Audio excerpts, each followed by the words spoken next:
We are now on scene 7, which is the final scene on our Dan Koe breakdown animation and how to do that in Apple Motion. So scene 7 is this.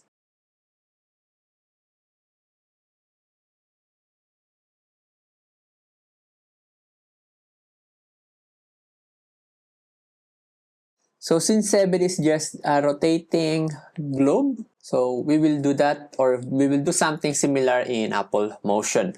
First, import your world map. I'm using a JPEG image, so I have this one.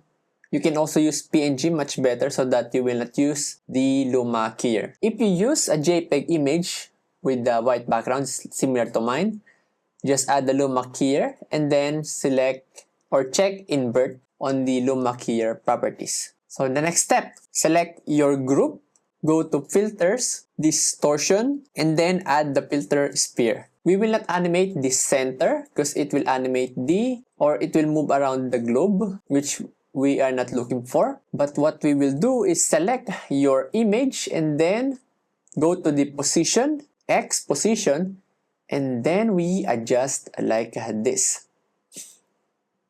So let's set it like around maybe this one. Then we can keyframe from the first and to the last frame of our composition.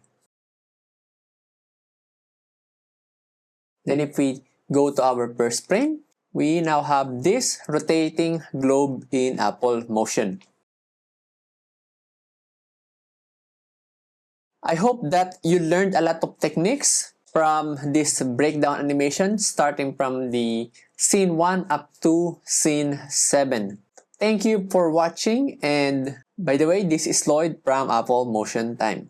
See you again next time.